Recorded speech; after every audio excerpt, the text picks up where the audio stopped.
Olá pessoal, muito boa noite para você que nos assiste aqui na TVT e nos acompanha pela Rádio Brasil Atual. O Revista Brasil TVT começa agora comigo, Cosmo Silva, e com Ana Rosa Carrara. Boa noite, Ana Rosa.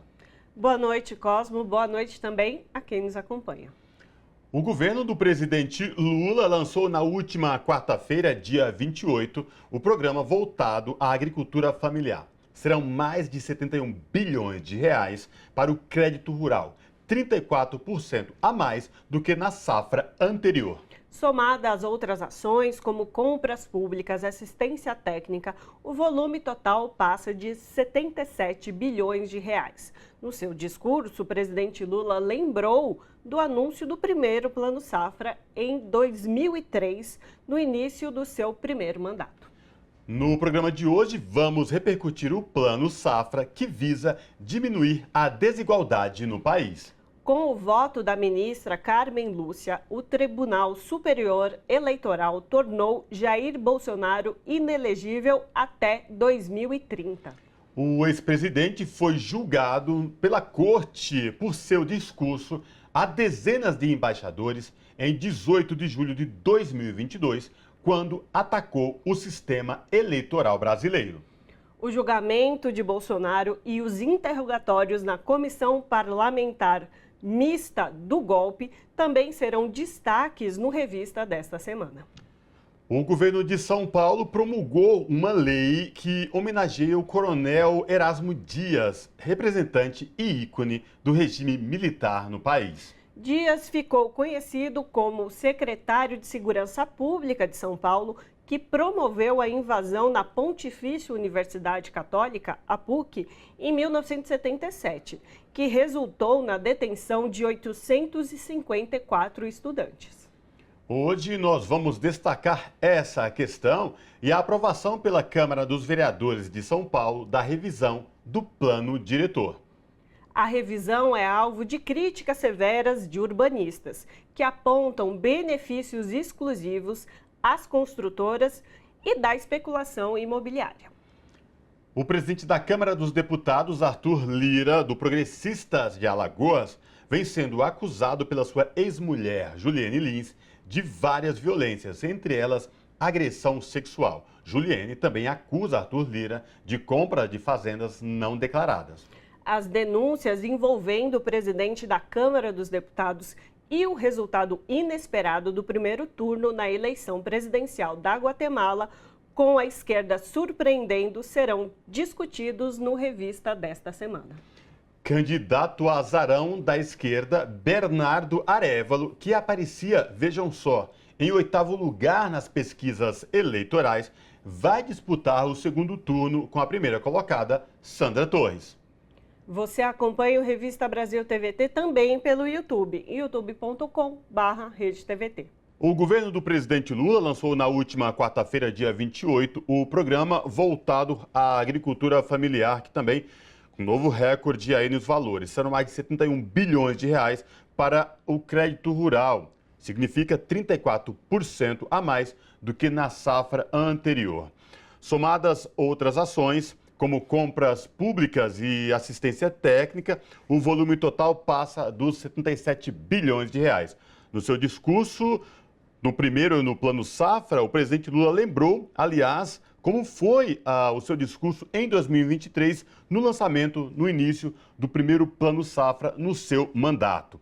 Sobre essa questão, a Revista Brasil TVT conversa agora com Diego Moreira, que é da direção nacional do MST e do setor de produção da entidade. Diego Moreira, tudo bem? Prazer te receber aqui no Revista Brasil TVT. Seja bem-vindo. Obrigado, é um prazer nosso, mais uma vez, enquanto o MST está aqui com vocês, esse espaço tão importante de diálogo, né? Então, agradecer vocês pelo espaço e dizer que estamos à disposição sempre. Diego, vamos falar então do lançamento especificamente desse Plano Safra no que diz respeito à agricultura familiar, os valores envolvidos. A agricultura familiar que vinha sendo muito castigada nos últimos anos no governo anterior, mas que agora parece uma luz no fim do túnel com o lançamento desse programa, com investimento aí para os próximos anos. Queria te ouvir sobre o lançamento deste programa na última semana. Primeiro dizer que nós estamos bastante esperançosos, porque é bastante simbólico, né? Junto com a retomada da democracia, a retomada do país, a retomada de várias políticas públicas importantes para a sociedade brasileira, em especial para os mais pobres, né, para os trabalhadores e as trabalhadoras, nós voltarmos a ter um plano safra da agricultura familiar. Então, isso nos enche de esperança e nos dá a certeza de que temos um caminho exitoso a seguir. Agora, também, nós estamos muito atentos ao desafio da capilaridade, da operacionalização desse plano safra a partir dos assentamentos, da agricultura familiar, das comunidades, porque nós sabemos que boa parte da política está voltada para os PRONAFs. Infelizmente, nós temos uma porcentagem pequena da nossa base assentada da reforma agrária que acessa os PRONAF, em função do endividamento, de renegociação de dívida, em função de não ter garantia real para dar para o Banco do Brasil, porque boa parte do Plano Safra, através dos PRONAF, é operacionalizado pelo Banco do Brasil. O Banco do Brasil tem um conjunto de normas e exigências, inclusive na nossa fala da companheira Dirlete, que falou representando o MST e as cooperativas de reforma agrária, ela reafirmou isso, né? Que embora o Plano Safra é bastante exitoso, mas precisa ter capilaridade e operacionalização na prática. Então também nós estamos tentando construir uma agenda com o Banco do Brasil, com os diversos bancos e agentes financeiros públicos, para que nós possamos fazer uma agenda positiva nessa perspectiva de o máximo possível da base assentada da agricultura familiar possa ter acesso aos PRONAF e ao Plano Safra para se estruturar do ponto de vista produtivo. Diego, eu queria tratar de uma outra novidade nesse Plano Safra, que é a questão de descontos disponibilizados para produtores que estiverem com o cadastro ambiental rural analisado e também que tenham práticas sustentáveis. Isso vai de encontro a todo esse debate mundial que a gente faz sobre a sustentabilidade e a preservação do meio ambiente, mas gostaria de ouvi-lo sobre a questão e como que o MST recebeu essa informação. Nós do MST, junto aos outros movimentos que compõem a Via Campesina, o Grupo Unitário, nós estamos nesse debate bastante aprofundado de mais do que o Plano Nacional de Reforma Agrária, o Programa de Reforma Agrária que nós defendemos, nós precisamos construir um programa de agricultura para o campo brasileiro. E esse programa de agricultura ele precisa estar calcado em pelo menos 3 aspectos. Primeiro, produzir alimento. Não é razoável que nós tenhamos 33 milhões de brasileiros e brasileiras passando fome, mais de 100 milhões vivendo em insegurança alimentar, ou seja, não se alimentando adequadamente. Então, precisa ter um projeto de campo voltado para essa perspectiva. Nós não estamos falando de qualquer alimento, estamos falando de um alimento saudável. Então, para produzir de forma saudável, nós precisamos respeitar de forma harmônica a natureza. Uma outra base é a sustentabilidade. Então, nós precisamos ter um campo, uma agricultura cada vez mais sustentável. Nós estamos vendo aí os extremos climáticos, estamos vendo o que está acontecendo aí em relação à seca, inclusive todo o Rio Grande do Sul, esse final de semana, e aqui o nosso povo tem sofrido muito com a seca nos últimos anos, né? Inclusive comprometendo a produção de alimentos. O Rio Grande do Sul, que é um dos estados que nós sabemos com o maior potencial de produção de alimentos do país. E um outro tema é o tema da agroindustrialização e a modernização do campo. Nós precisamos levar a agroindústria pequena, média e grande até o campo, onde está a agricultura familiar, para estimular processo de cooperação. O pequeno agricultor, individualmente, dificilmente ele se viabilizará, mesmo produzindo alimento com política pública. Então, nós precisamos, de fato, que o Estado brasileiro motive um processo de cooperação, um processo de agroindústria, um processo de assistência técnica que chegue até o campo.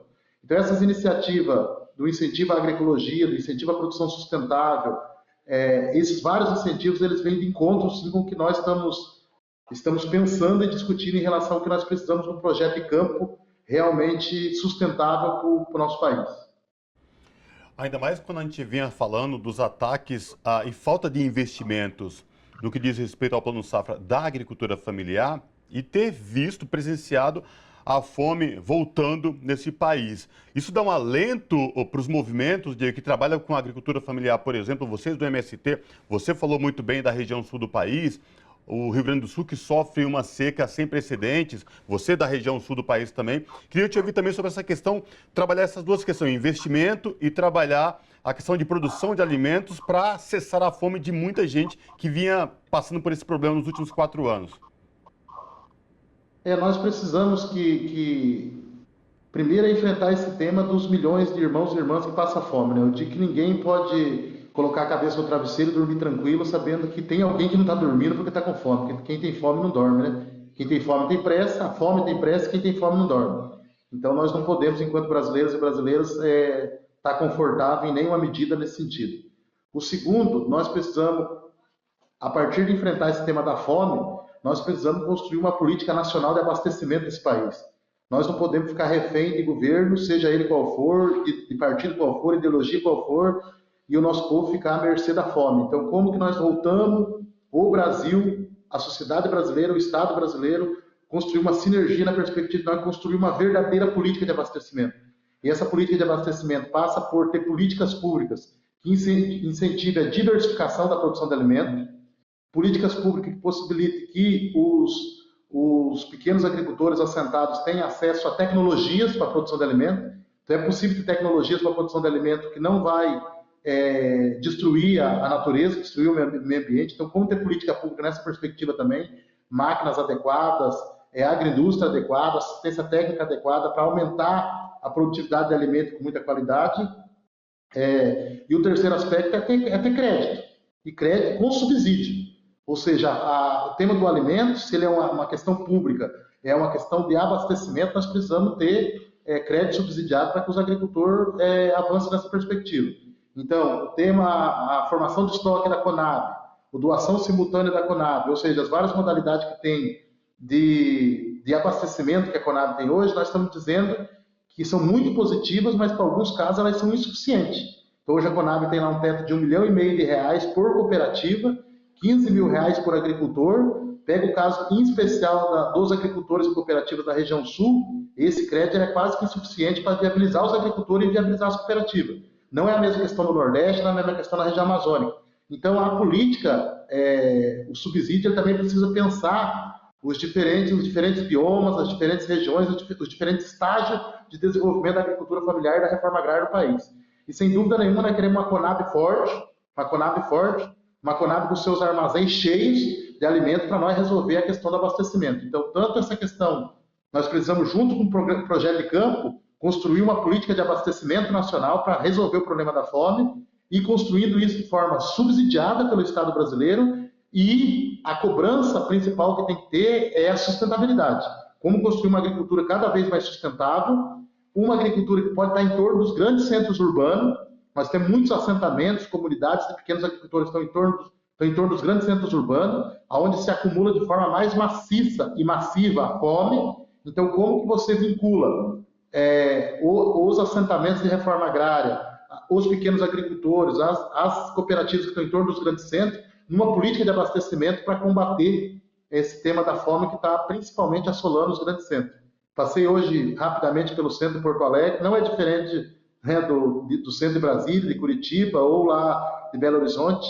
Companheiros e companheiras nesse frio que está aqui no sul, dormindo nas marquises, nas calçadas, pedindo sem poder comer. Então, isso que nós não podemos enfrentar olhar de forma natural. Nós precisamos enfrentar essa situação. Você enfrenta a situação com incentivo à produção de alimento e com a política nacional de abastecimento como parte da política de soberania do país. E aí, Diego, para a gente se encaminhando para o final aqui, a política do MST é fazer uma produção de alimentos saudável, sem química, sem agrotóxicos.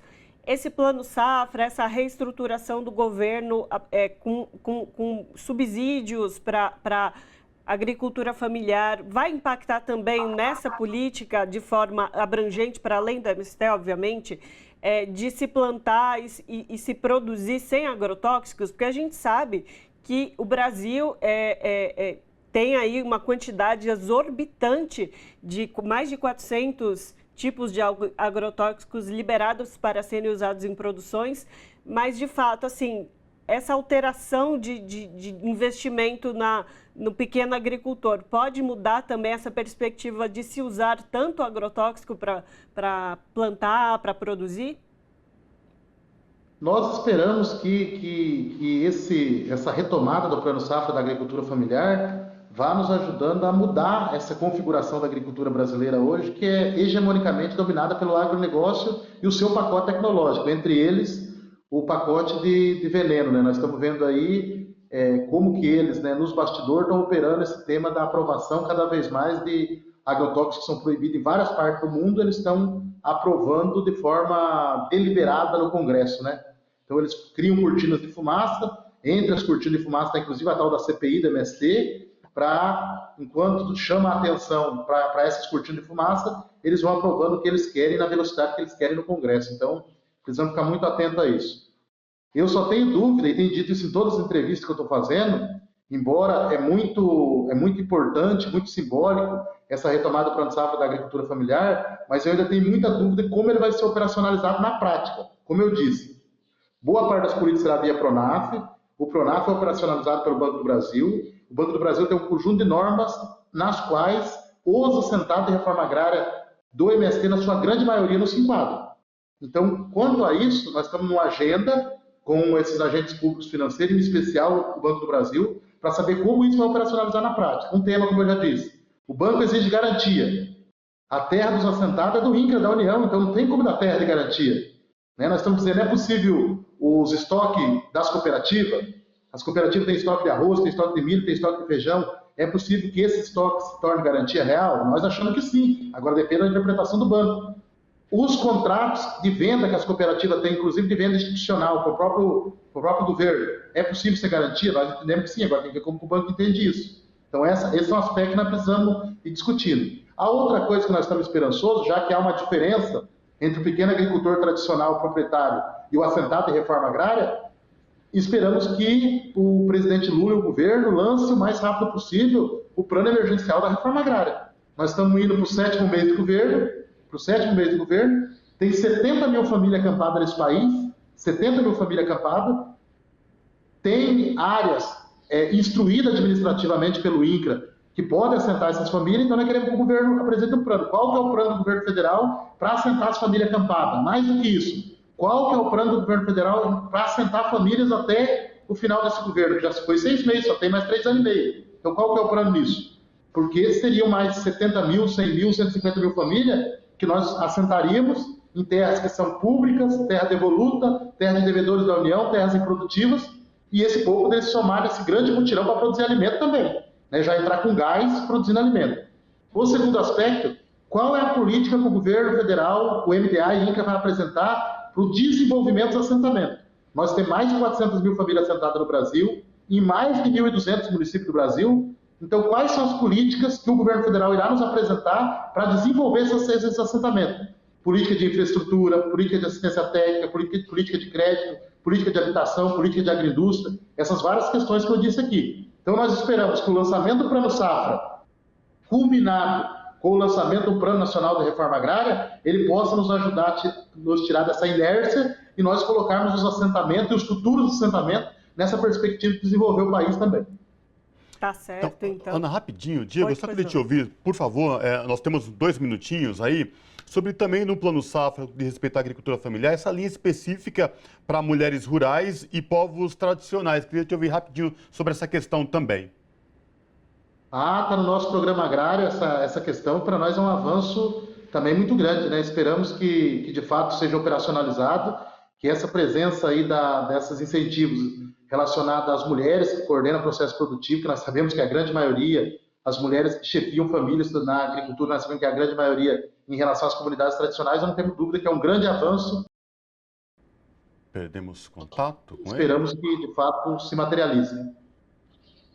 A gente teve um breve corte na sua fala aqui no finalzinho, Diego, mas eu acredito que deu para entender o contexto da sua fala, deu para compreender a sua colocação. A gente agradece demais a sua participação. Conversamos com Diego Moreira, que é da Direção Nacional do Movimento dos Trabalhadores e Trabalhadoras Rurais Sem Terra e é do setor de produção.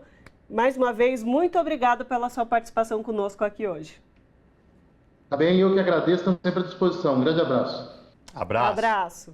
O governo de São Paulo promulgou uma lei em homenagem ao coronel Erasmo Dias, representante e ícone do regime militar no país.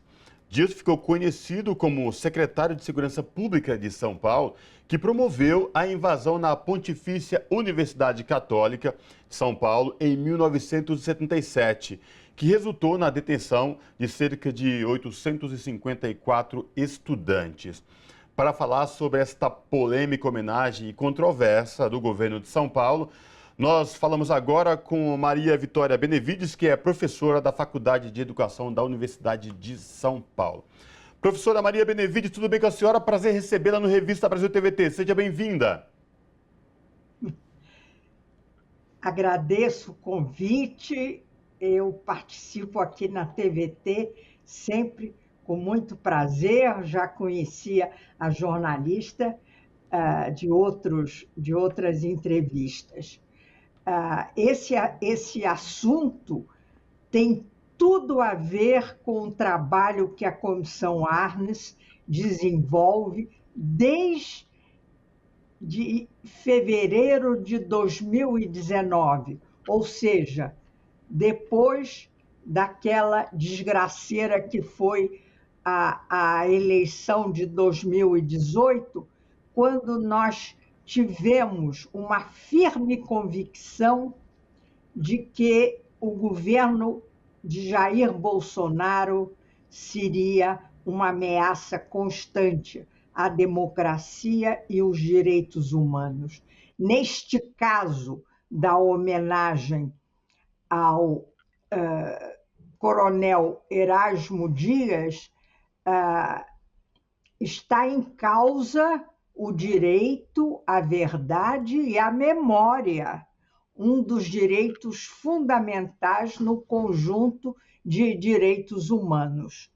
E é bom lembrar que o coronel Erasmo Dias, ele não deve ser lembrado apenas pela invasão da PUC, o que é um fato importantíssimo e que deve ser sempre lembrado. Eu mesma, por exemplo, participei do último ato na PUC pelos 45 anos da invasão, eu representando também a Comissão Arnes. E lembro que a Comissão Arnes tem na sua direção e os membros fundadores os ex-ministros Paulo Vanuc, de Direitos Humanos, José Carlos Dias, de Justiça,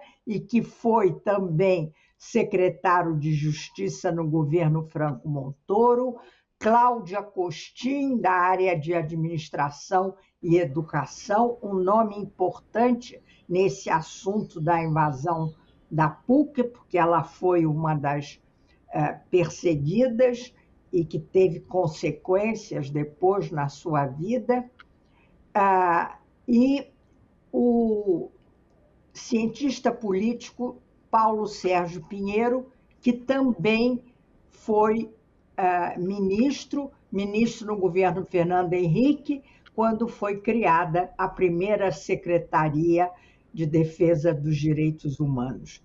Mas eu dizia que devemos conhecer um pouco mais da vida de Erasmo Dias para compreender por que ele é considerado um ícone da ditadura, do regime militar, de quem defendeu a tortura, a repressão e tal. Erasmo Dias foi parlamentar, vereador, deputado estadual, deputado federal, e era o secretário de Segurança nessa invasão da PUC. Mas ele tem um currículo que é tenebroso sob qualquer ponto de vista.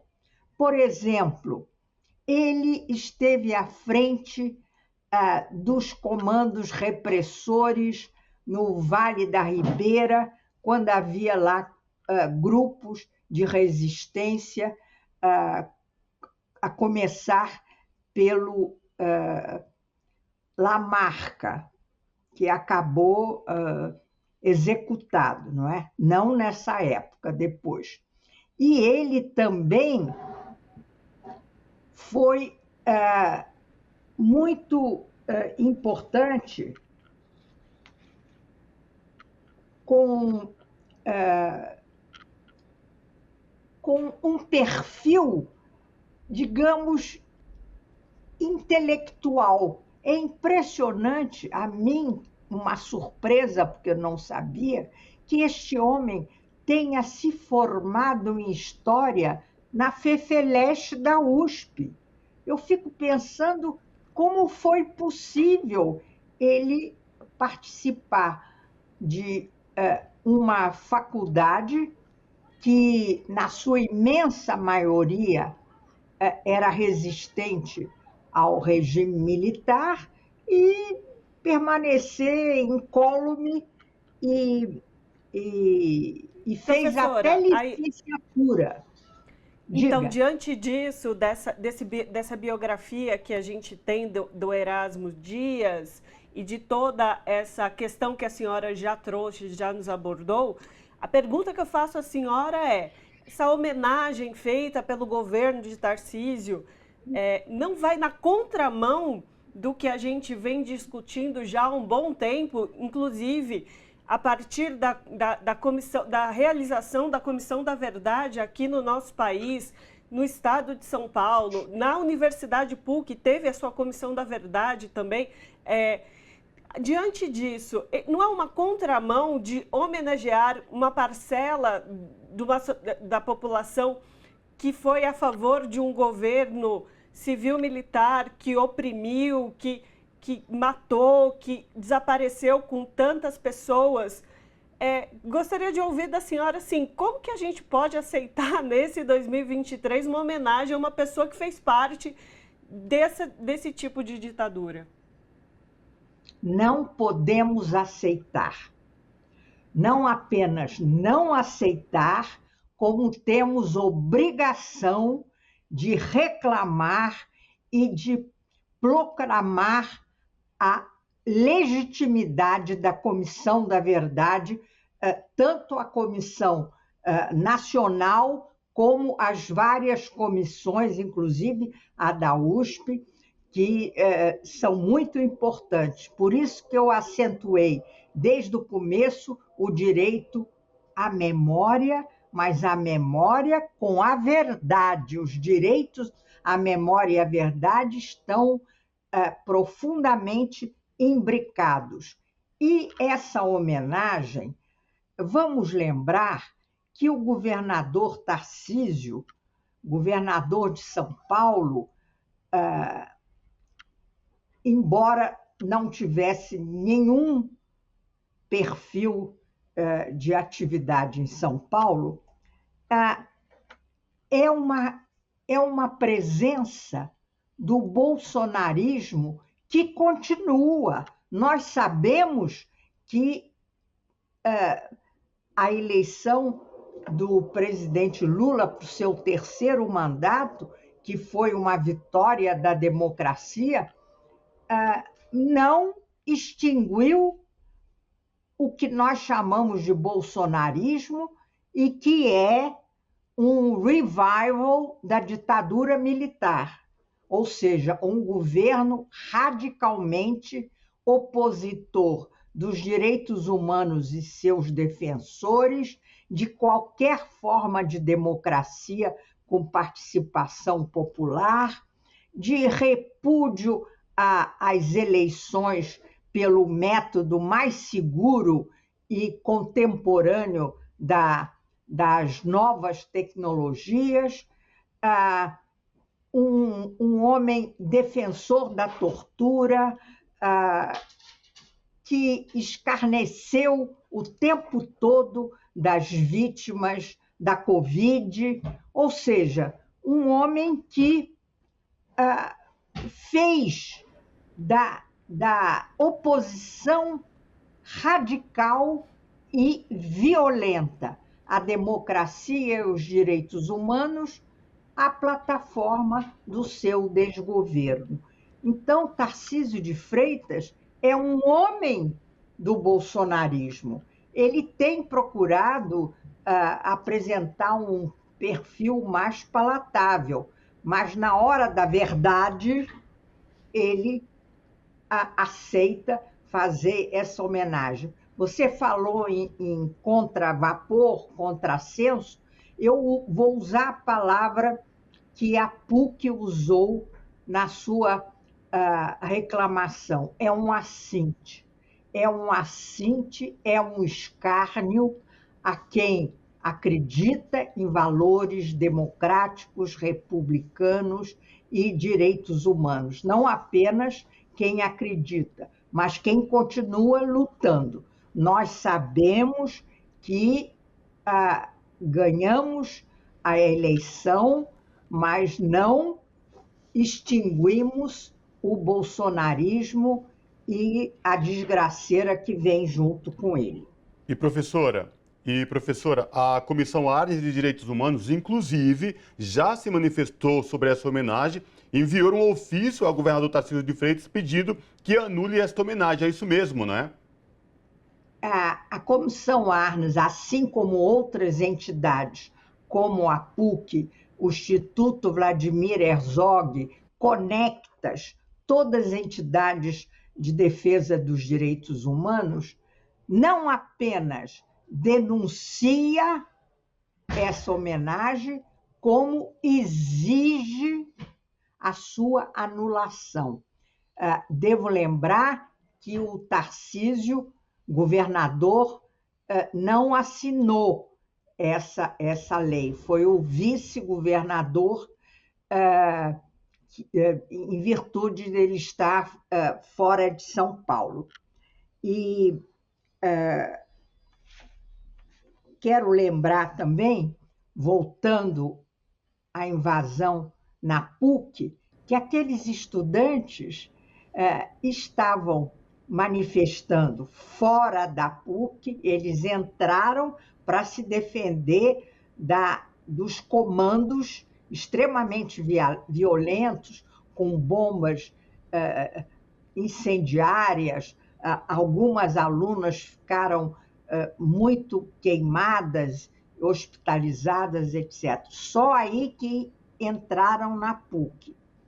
Mas quero lembrar que o objetivo desses estudantes era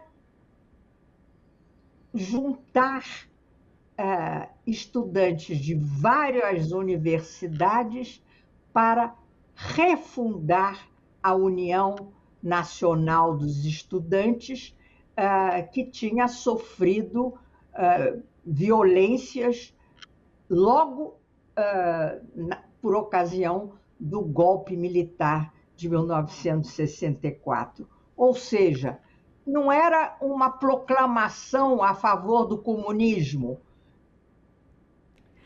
Nós estávamos conversando com a professora Maria Vitória Benevides, que é membro da Comissão Arnes, mas infelizmente tivemos um problema de conexão.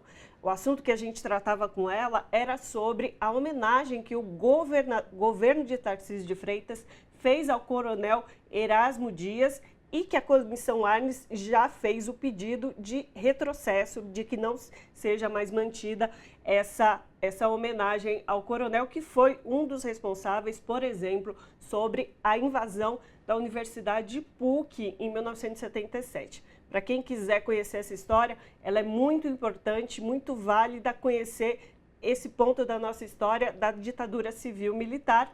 E a gente agradece muitíssimo a Maria Vitória Benevides, que é professora da Faculdade de Educação da USP, por falar conosco sobre esse assunto.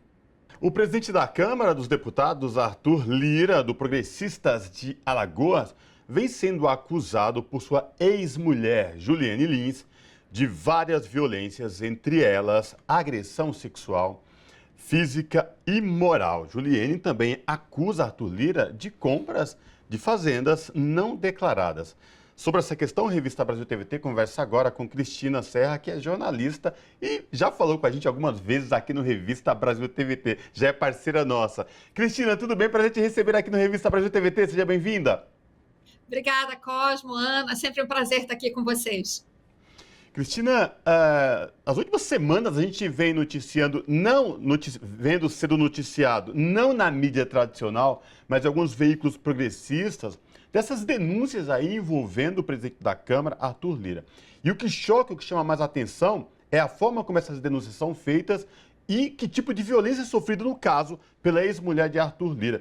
Você cobriu muito tempo Brasília, você sabe de bastidores de Brasília. Queria te ouvir aí sobre essas denúncias que envolvem aí o presidente da Câmara, Arthur Lira. Cristina. Olha, Cosmo, são denúncias gravíssimas e a falta de repercussão ou de amplificação, né, dessas denúncias na grande mídia, isso mostra exatamente, acho que é um fator de vários, esse fator mostra o poder de Arthur Lira. Né? Veja a gravidade das denúncias que a ex-mulher, a Juliane Lins, ex-mulher de Lira, faz.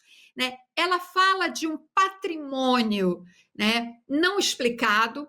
Né? Ela recentemente, numa entrevista que ela deu recentemente ao ICL Notícias, ela fala que em 2005, né, pelos documentos que ela apresenta, ele já teria um patrimônio de 11 milhões. E, no entanto, o patrimônio que ele declarou na última eleição, o que está registrado no TSE, é um patrimônio de 5 a 6 milhões, algo assim. Quer dizer, tem uma incongruência aí que precisa ser explicada. Isso é uma coisa. Ela também já tinha denunciado as agressões físicas, mas agora ela revela uma outra agressão ainda mais grave, que é uma violência sexual. Né?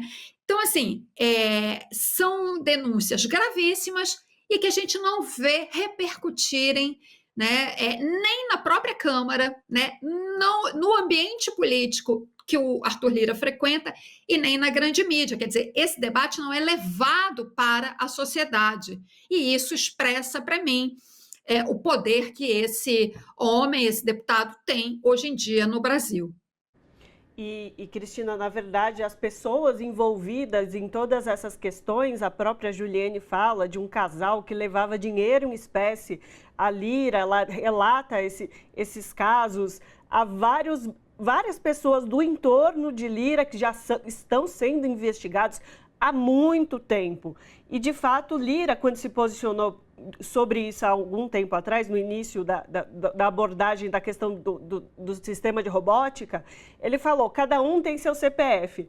Mas em que condição cada um tem o seu CPF se todos estão em torno de Lira, que tem tanto poder? Queria te ouvir sobre isso. Com certeza, isso é um aspecto importante e a gente precisa...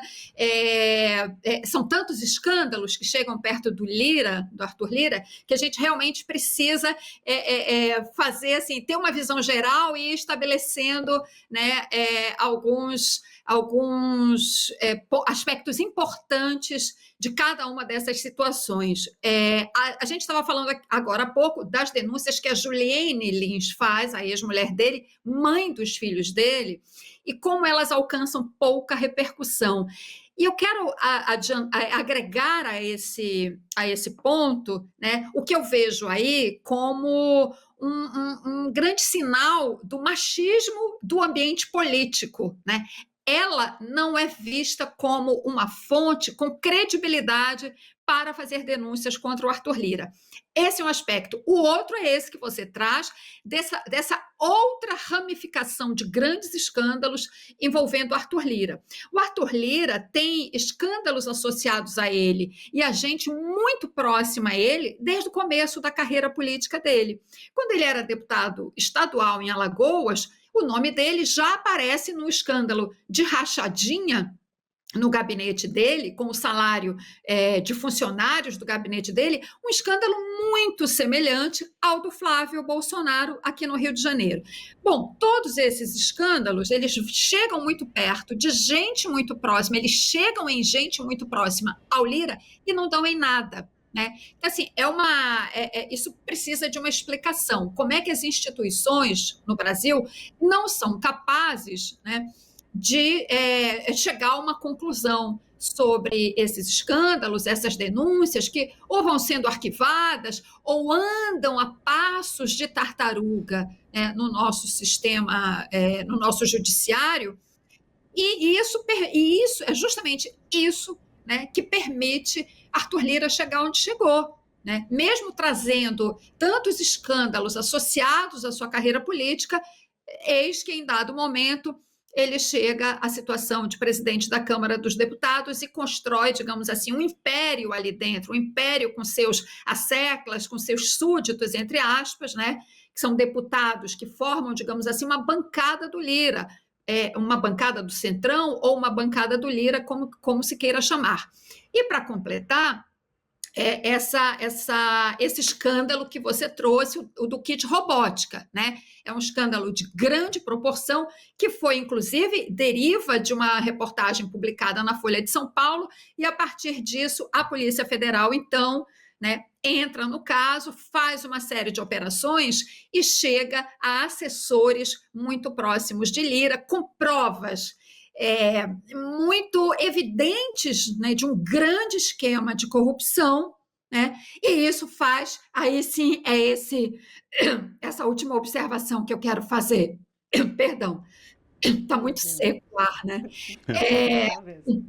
Aí, essa operação da Polícia Federal, aí chega no aspecto que eu acho importante para a nossa discussão aqui, que é a repercussão política disso, né? O Lira vinha, desde o começo do governo Lula, com muita sede no pote, querendo espaços muito amplos no ministério de Lula, Lula enfrentando essa pressão o tempo todo, e agora a operação da Polícia Federal, digamos assim, em linguagem popular, baixa a bola de Lira. Não que isso vá conter o seu apetite e a sua voracidade por cargos e benesses e tudo mais nesse governo, né? Mas, digamos assim, coloca o Lira numa posição mais de defensiva, né?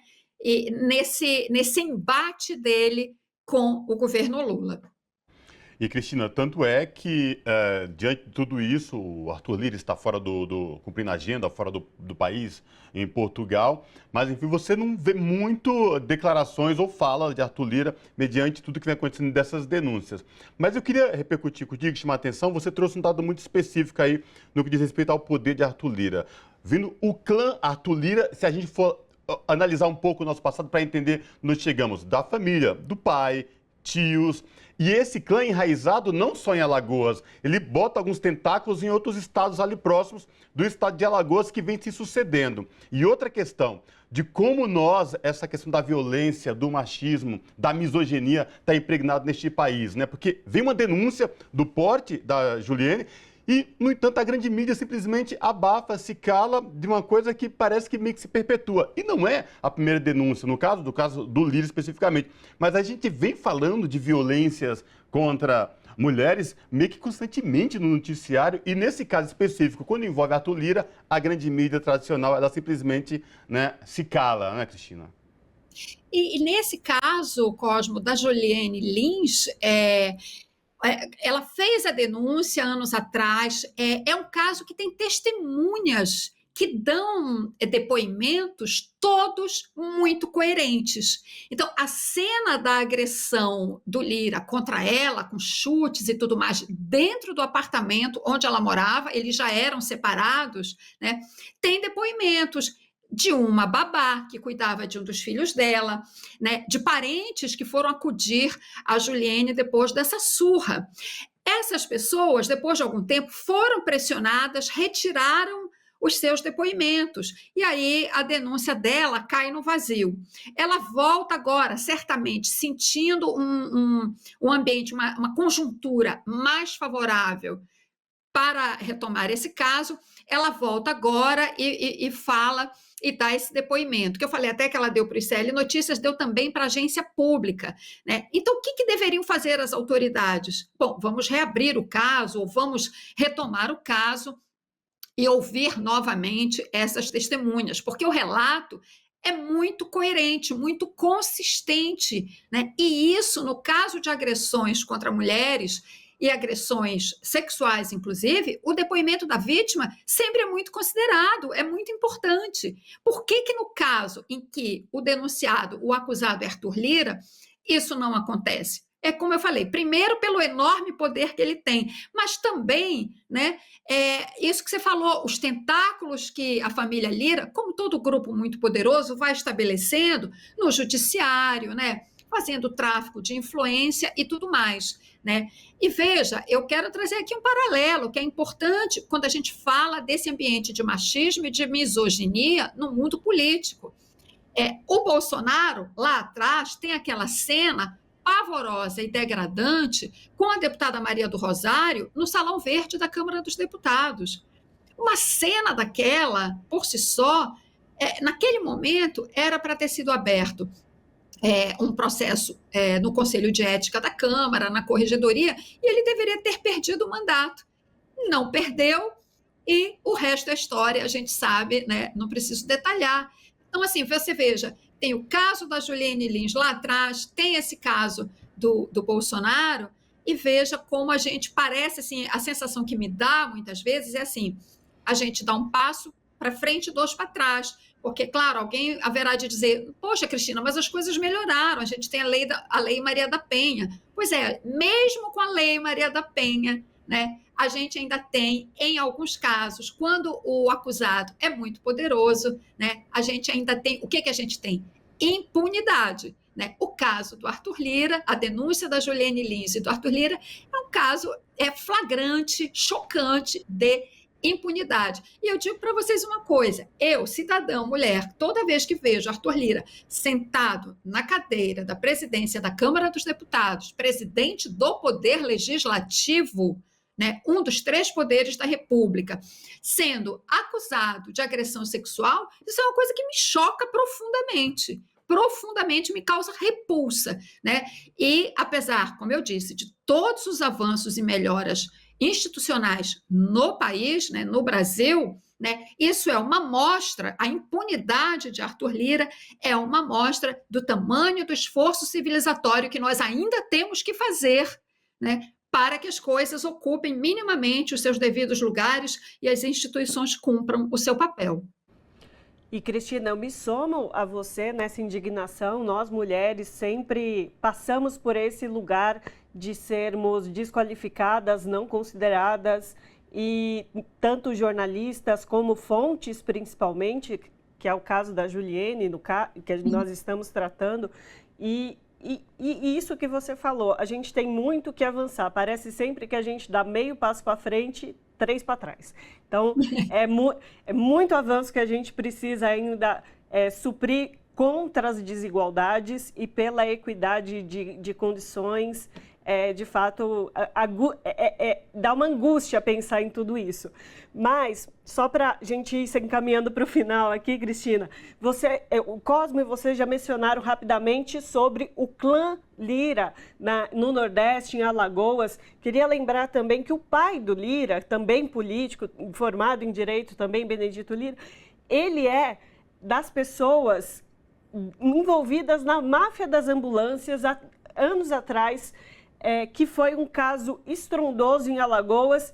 Então, algo que você já trouxe aqui, mas queria te ouvir com mais precisão. Cristina, esses casos de abuso de poder ou de corrupção já envolvem o clã Lira e, considerando Arthur Lira, há muitos anos, né? Não é de agora, não é uma novidade, né?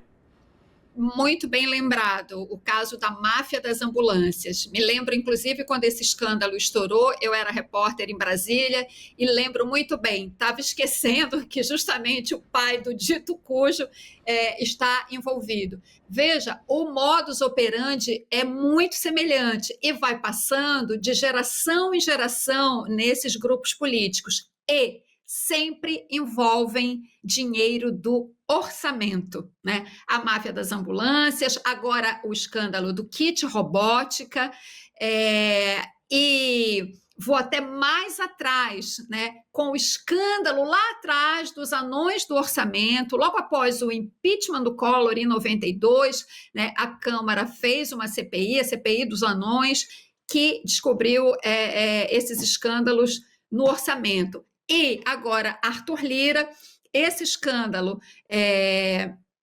do kit robótica com dinheiro público, e no caso do poder específico do Arthur Lira, do que a gente está falando? De orçamento secreto, né?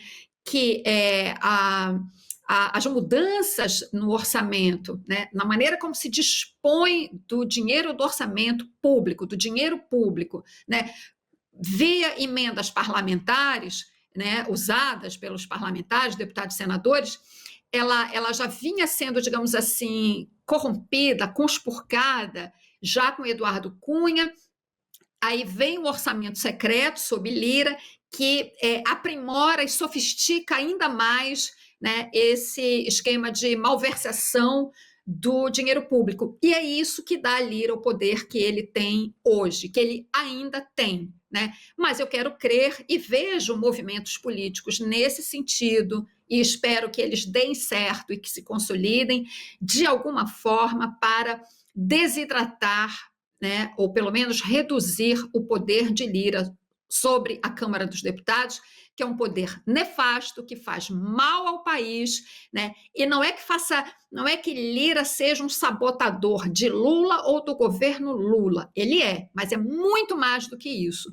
Arthur Lira é um sabotador geral da República, né? O que ele tem feito nesse enfrentamento fisiológico com o governo Lula é algo que degrada a democracia, né? Portanto, ele é um sabotador geral da República e não apenas do governo Lula. Espero realmente, né, que a conjuntura evolua no sentido de uma desidratação desse poder que tanto mal tem feito a esse país.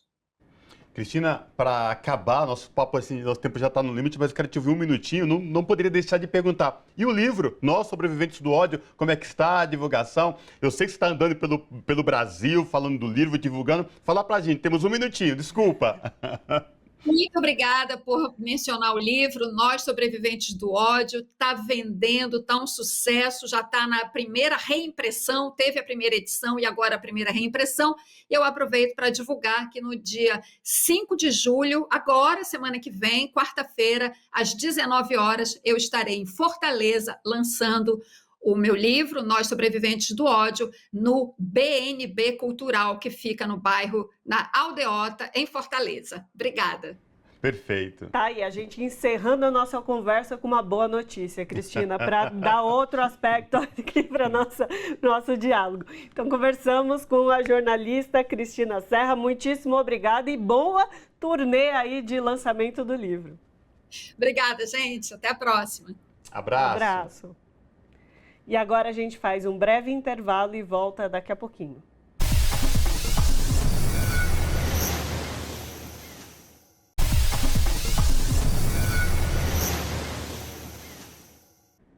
De volta com Revista Brasil TVT, aqui na TVT e também na Rádio Brasil Atual.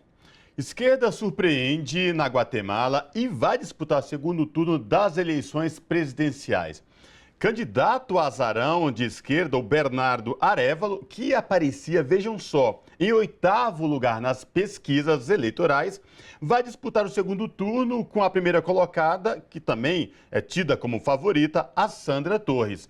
Sobre essa questão, nós conversamos agora com a Raíssa Lazzarini, que é analista de projetos sociais, pesquisadora do grupo de pesquisa Realidade Latino-Americana da Unifesp e doutoranda no programa de integração da América Latina na Universidade de São Paulo, a USP. Raíssa Lazzarini, tudo bem? Prazer te receber aqui no Revista Brasil TVT. Seja bem-vinda.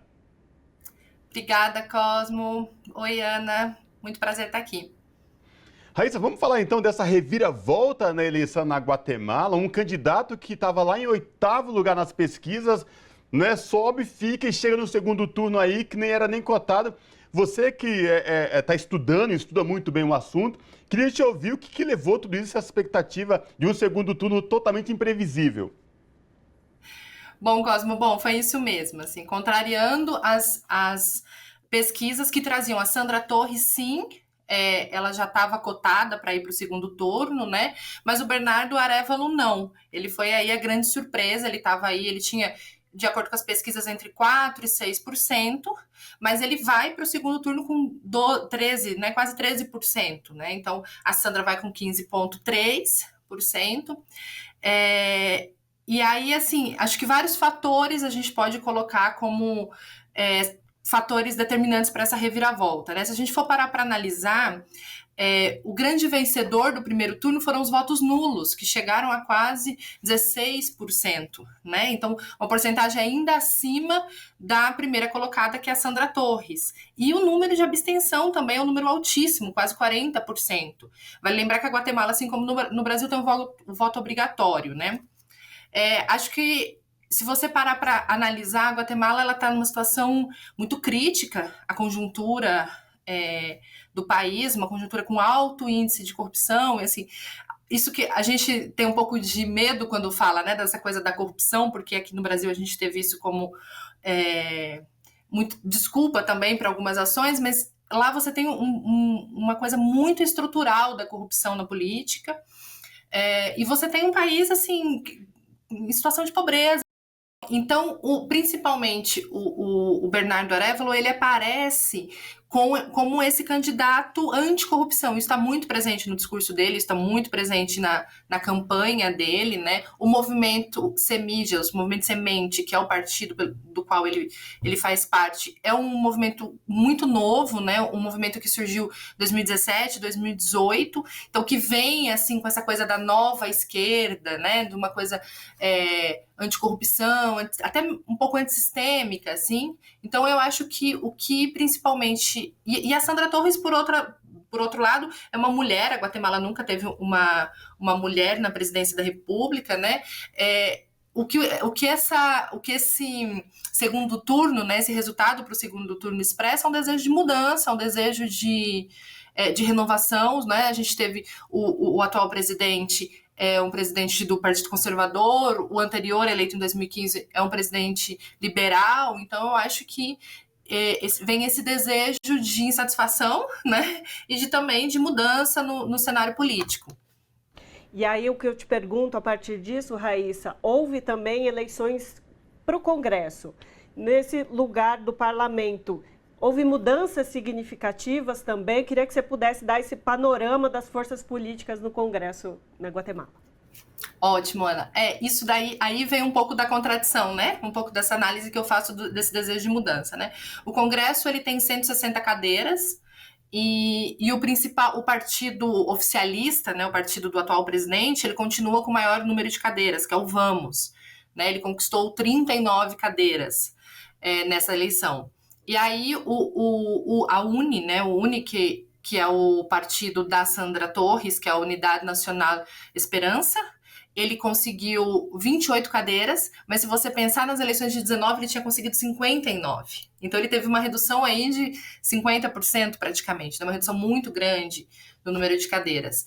E o Vamos, acho que conseguiu 39, próximo de 40, e o Semillas 23, né? O Movimento Sementes, que é o partido do candidato Bernardo. Então, também existe uma análise de que, sim, possivelmente, né, os dois partidos, dos dois candidatos que estão no segundo turno, que são progressistas, né, se unirem, eles formam uma maioria no Congresso. Né? Então, isso também se reflete de uma certa maneira no Congresso. Apesar do partido oficialista ter conseguido maior número de cadeiras, isso não significa necessariamente que ele vai ter a maioria no Congresso. Então, de certa forma, esse desejo de mudança também se reflete no Congresso. Né? Por um outro lado, a esquerda mais tradicional, né? Assim, a esquerda que dialoga muito mais com os regimes socialistas, né, as tradições socialistas na América Latina, que dialoga muito mais com Cuba, com Nicarágua, com a Venezuela, que é o RNG, conseguiu apenas uma cadeira. Então, isso também é um sinal, né? Então, talvez é um sinal de que essa esquerda diminuiu um pouco, né, o seu poder ali, talvez o seu discurso tenha ficado um pouco, não tenha feito tanto efeito na população guatemalteca, enquanto esses discursos mais progressistas tenham ganhado espaço. Raíssa, agora a gente está falando do segundo turno. Queria te ouvir sobre a expectativa desse segundo turno e mais, né, para além disso, o o fenômeno redes sociais aqui no Brasil, Estados Unidos, teve muito resultados nas eleições, tanto aqui como lá, né, essas questões de fake news. Queria te ouvir também sobre isso e do voto jovem, né? Então, agora para o segundo turno, o que a gente deve esperar, o que a gente pode esperar? Bom, acho que os dois... Bom, primeiro que, assim como no primeiro turno a gente foi muito surpreendido, pode ser que a gente né, tem uma surpresa aí para o segundo turno. A Sandra Torres avançou como favorita, né, tem uma porcentagem a mais, mas o Bernardo a gente não ouvia muito, né, então agora ele ganha uma projeção muito maior para o segundo turno, ele vai disputar muito mais espaço para o debate. Vale lembrar que ele vem de uma família, né? O pai dele, ele foi filho do Juan José Arévalo, que foi o famoso pai da democracia guatemalteca, o primeiro presidente eleito democraticamente na Guatemala, né? Que criou, enfim, várias coisas do sistema democrático da Guatemala, o Instituto de Seguridade Social, entre outros. Ele tem também um apelo muito grande. Então, quando ele ganhar espaço para fazer esse debate, para colocar o seu discurso, ele pode se projetar de uma maneira até ser o próximo presidente da República. Agora, e a campanha dele, Cosmo, foi muito forte nas redes sociais. Então, eu acho que esse é um fenômeno que também se expressa lá, né? É um fenômeno de que o debate está muito mais na internet, está muito mais nas redes sociais, está muito mais nos aplicativos de mensagem instantânea e nesse mundo digital, né? O debate das ideias, o debate da política em si. E eu acho que o grande desafio que ambos vão ter agora para o segundo turno é convencer as pessoas a irem votar, né? E aí toda a população guatemalteca, e principalmente os jovens, né? Porque você, com esse número de abstenção e esse número de nulos, né? Esse é o principal. São esses votos que precisam ser disputados agora no segundo turno, que vai acontecer no dia 20 de agosto. Então, eu acho que esse é o principal desafio aí para o segundo turno, é em cima disso que isso vai se dar. No primeiro turno, uma parte dessa que eu falei, dessa esquerda mais tradicional, tinha inclusive incentivado os votos nulos, porque falava que nenhuma dessas candidaturas representava um projeto socialista, de fato. Mas vamos lembrar que, diante da situação da Guatemala, né, você vem de um governo conservador, que foi antecedido por um governo liberal. A gente ter duas candidaturas progressistas no segundo turno é um avanço muito grande, né? Alguns consideram aí que a Sandra Torres seja mais uma social-democrata, né? Mas, de toda forma, é um resultado muito positivo, né? E eu acho que o principal desafio aí para o segundo turno é convencer as pessoas a irem votar, né? Fazer diminuir esse número de abstenção. E me parece que o Bernardo vai insistir ainda mais nas redes sociais, na campanha que já estava sendo onde ele estava direcionando a sua campanha. E, Raíssa, só para a gente encerrar rapidamente, que o nosso tempo está acabando, mas eu não poderia deixar de perguntar para você como fica, a partir dessa mudança que vai ter de um partido conservador no governo executivo nacional da Guatemala, para esse progressista, né? Nós temos duas candidaturas progressistas ao segundo turno. Como é que fica a relação da Guatemala com a América Latina como um todo? Eu sei que é uma construção difícil de fazer em pouco tempo, mas se você puder fazer um comentário. Bom, veja, a Guatemala, os países da América Central, de maneira geral, eles sofrem influências diretas e ataques diretos dos Estados Unidos, principalmente, né? E a Guatemala, assim como muitos países da América Latina, teve um histórico de golpes, de ditaduras financiadas pelos Estados Unidos, né? E então, assim, um governante, né? Um presidente que seja progressista, que entenda a importância da integração regional, sem dúvida é muito bom para a América Latina e principalmente para a América Central, que precisa se fortalecer, que precisa consolidar seu mercado, né? Então, a América Central é o istmo, né? Aqui da América Latina, é a porta, né? Para o Caribe, inclusive. Então, assim, ela é muito estratégica, né? Então, assim, você consolidar governos progressistas ali é muito importante, fortalece o projeto de integração latino-americana. A gente tem em Honduras a Xiomara, que tem uma posição muito mais progressista, né? Você tem na Nicarágua o Ortega, que vem da Frente Sandinista, né? E em El Salvador, que inclusive muitos falam que ele é muito próximo do Bernardo, né? Que é uma figura muito, muito polêmica, um presidente, um empresário, enfim, muito aliado, muito de direita e tal, que trava muito esses processos de integração latino-americana. Então, assim, a esperança é muito positiva, né, de que esses candidatos, os movimentos sociais da Guatemala, eles não estão colocando os dois candidatos como de esquerda, né, porque existem questões aí internas de disputa ideológica e política mesmo, mas de progressistas, e apostam que vai ser um caminho, que vai ter uma abertura para um caminho para a integração da América Latina muito maior. Então, a expectativa é positiva diante do cenário que a gente tinha, né?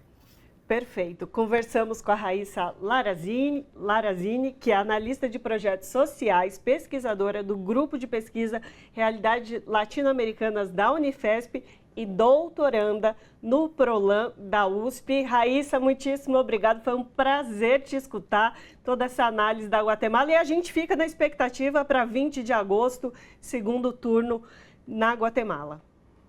Obrigada, Ana. Obrigada, Cosmo. O prazer foi meu. Abraço. Abraço.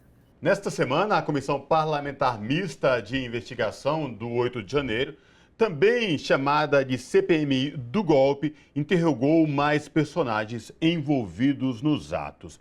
Prestaram depoimento Jorge Eduardo Neme, ex-comandante do Departamento de Operações da Polícia Militar do Distrito Federal, e Jean Lawande Júnior, cujas ações golpistas foram reveladas em conversas com o ex-ajudante de ordens do ex-presidente Jair Bolsonaro, tenente-coronel Mauro Cid. Sobre essa questão, nós conversamos agora com Jandira Fegali, que é médica e deputada federal pelo PCdoB do estado do Rio de Janeiro. Deputada Jandira Fegali, tudo bem? Prazer recebê-la aqui no Revista Brasil TVT. Seja bem-vinda. Prazer é meu, eu agradeço o convite, estou aqui à disposição de vocês. Deputada, semana de trabalhos em Brasília, na CPMI do golpe, vários personagens envolvidos nos atos, mas o que chamou a atenção, deputada, e me permita, foi a dissimulação, a falta de memória, não foi isso, não quis dizer aquilo, sobre os atos e as conversas gravadas que vieram à tona depois que o celular do tenente-coronel Mauro Cid foi apreendido. Queria lhe ouvir sobre os trabalhos na CPMI do golpe, deputada Jandira Fegali.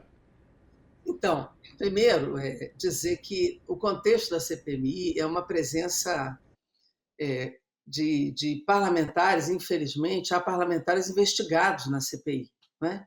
E nós estamos tentando, desde o início, retirá-los de lá, porque é muito difícil você fazer uma investigação tendo investigados com acesso aos documentos sigilosos que são encaminhados para a CPMI. Então, esse é um esforço, nós já apresentamos questão de ordem dirigidas ao presidente do Senado, Rodrigo Pacheco, ao presidente do Congresso, já que é uma comissão parlamentar mista, para tirar esses parlamentares de dentro da CPI, particularmente um que está lá, que é o deputado André Fernandes, já que o Marcos Duval, com a pressão, né, não só da questão de ordem, mas com a busca e apreensão na casa dele, ele mesmo pediu para sair. Então, esse já é um primeiro problema. O segundo são as duas teses que estão colocadas na CPMI. Nós estamos levantando que o 8 de janeiro não foi um fato isolado, ele faz parte de um processo, de um planejamento golpista que foi estimulado durante 4 anos, mas tem fatos determinados que a CPI, no seu planejamento aprovado, no plano de trabalho da relatora Elisiane, parte de 30 de outubro, que é o segundo turno da eleição em diante, né? E esse é um processo que teve vários momentos que revelam que houve uma ação estimulada, instigada, construída e planejada para chegar no 8 de janeiro. Então, e há uma outra tese de que diz que o 8 de janeiro é um fato isolado e que a culpa é do governo Lula, que não se defendeu e que teve um processo de omissão que permitiu a invasão dos 3 prédios, dos 3 poderes. Então, são duas teses que, obviamente, estão postas ali. Nós conseguimos aprovar o plano de trabalho que investiga o processo e é nesse que nós estamos focados.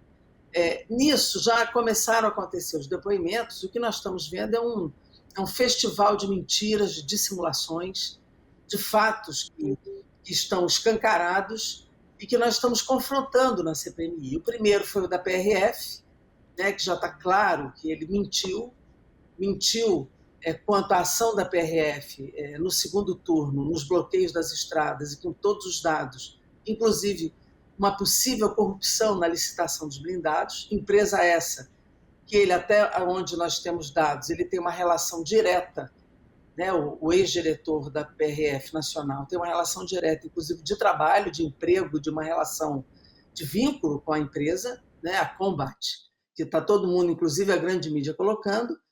Depois a gente tem uma declaração aberta do ex-diretor de operações da Polícia Militar do DF, que diz que a Polícia Militar se omitiu, mesmo tendo os dados de inteligência, e declarou que o acampamento era protegido pelo Exército, né, e que a partir do acampamento os atos golpistas eram de fato planejados e formulados.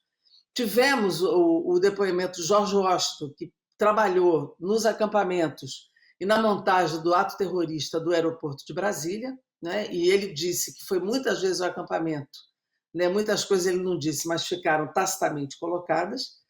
E depois o depoimento do Jean Lawande, que era ali, como a gente disse, quer dizer, eu não disse lá, mas ficou nítido. E aqui eu posso dizer o chamado batom na cueca, né? Que é uma fala muito machista, mas é a fala que melhor expressa o que a gente quer dizer, é a coisa mais difícil de contestar, que é exatamente a fala dele com o Mauro Cid, é uma sequência de um pedido insistente de montagem de um golpe a partir do ex-presidente Jair Bolsonaro, que só não deu a ordem do golpe, porque não teve sustentação no alto comando do Exército, né? E nem internacional, mas ele pedia, insistia para que o golpe fosse dado a partir do comando, e quando ele não veio, por falta de sustentação, ele disse, então vai ser com o povo. E logo depois você teve o 12, que foi a diplomação do Lula, o 24 na véspera do Natal, que foi a bomba, e depois o 8 de janeiro, que foi a invasão dos 3 poderes. Então está nítido aí um processo, né, claro, de construção dos atos golpistas no Brasil. E, deputada, a gente sabe também que a propositura da CPMI, ela veio de um lado bolsonarista, já numa tentativa de colocar essa dúvida da origem do golpe, da tentativa de golpe, que diz do dia 8, mas como a senhora já bem colocou, é bem anterior a isso, foi todo um processo. E a gente sabe também que essa direita bolsonarista no Congresso tem usado esses locais de discussão para fazer encenações, para fazer um tipo de performance, para ir para as redes sociais. A gente pode avaliar que eles estão perdendo a força a partir de que se observa que o que está sendo dito é mentira, de que as questões que estão sendo colocadas o castelo de areia deles está caindo? Não, vai cair mais, né? Porque terça-feira que vem é o Mauro Cid.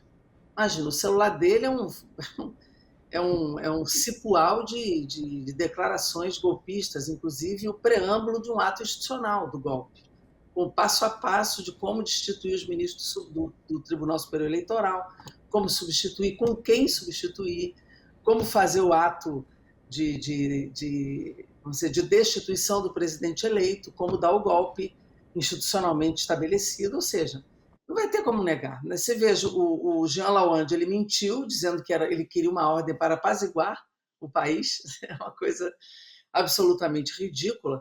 E como não houve a prisão dele na CPI, nós entramos com a notícia crime na Procuradoria-Geral da República, já foi protocolada para que devidas providências sejam feitas, né? Inclusive, é muito ruim para o Exército Brasileiro que um oficial, né, um coronel, vá a uma CPI com esse comportamento. E o Mauro Cid também é um tenente-coronel que já está preso.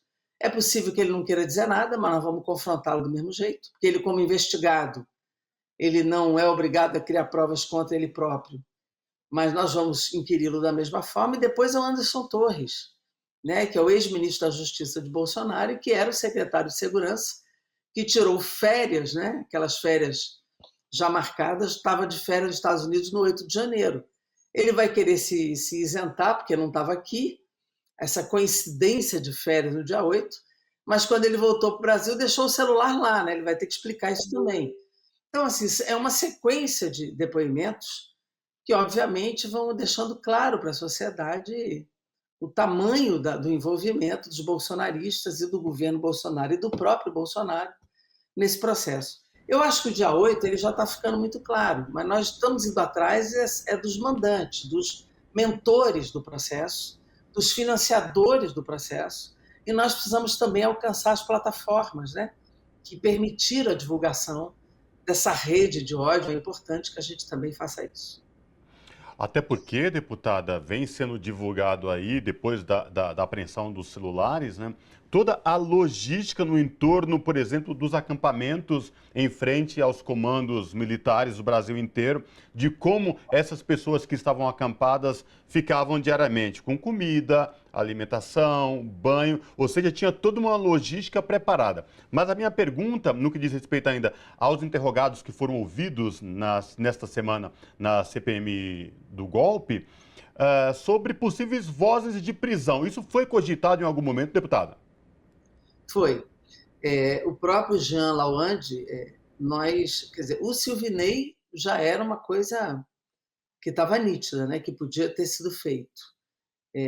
No caso do Jorge Washington, ele já estava preso, mas podia se agregar a ele um aumento de pena por uma nova voz de prisão. Só que ali, no caso, ele permaneceu calado na maior parte das perguntas que o comprometeriam. No caso do Jean Lawande, poderia ter sido dado voz de prisão, porque a mentira dele era muito visível. Ele podia ter não falado nada naquele momento, né, em que ele podia se incriminar, mas ele continuou falando e mentindo. Então, poderia ter sido dada a voz de prisão e não foi dada.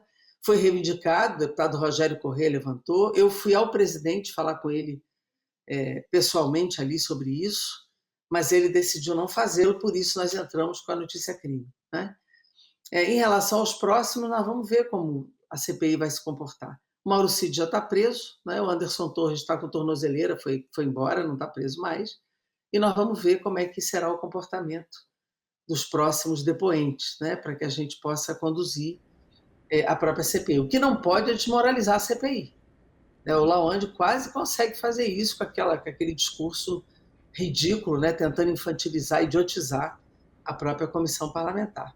Vamos ver como a gente faz. Agora, ridículo mesmo foi o comportamento dos bolsonaristas diante daquele depoimento, né? Teve bolsonarista que defendeu o depoimento do coronel, que quase que aplaudiu o coronel, uma coisa que eles vão abraçando as pessoas, né, fazendo uma defesa inacreditável desse tipo de depoimento. É muito feio, né? Fica muito feio, muito desqualificador esse tipo de comportamento. Nenhuma CPI, eu já participei de várias, aplaude depoente preso. Quer dizer, uma coisa fica abraçando no intervalo, quer dizer, uma coisa muito feia, né? Mas, de alguma forma, mostra o vínculo dos bolsonaristas com esses golpistas que estão indo à CPMI. Então, essa foi a nossa conversa com Jandira Fegali, que é médica, deputada federal pelo PCdoB do Rio de Janeiro, que conversou conosco sobre os trabalhos da CPI do golpe. Deputada, muitíssimo obrigada pela sua participação conosco e a gente segue acompanhando os trabalhos da CPI e deseja uma boa resolução a partir dela. Bom, eu que agradeço, espero que vocês de fato continuem acompanhando para ir esclarecendo a sociedade dos nossos trabalhos sem nenhuma distorção. Um abraço para vocês, muito obrigada. Abraço.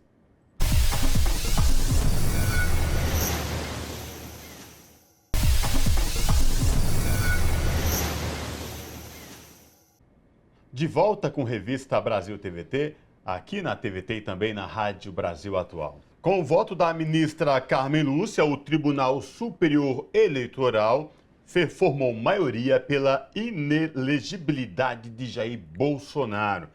O ex-presidente foi julgado na corte por seu discurso a dezenas de embaixadores em 18 de julho de 2022, quando atacou o sistema eleitoral brasileiro. Para falar com a gente e repercutir essa maioria que definiu a inelegibilidade de Bolsonaro, nós conversamos agora com Alfredo Atier, que é presidente da Academia Paulista de Direito, doutor em Filosofia e desembargador do Estado de São Paulo. Doutora Alfreda Thier, tudo bem? Prazer recebê-la aqui no Revista Brasil TVT. Seja bem-vindo.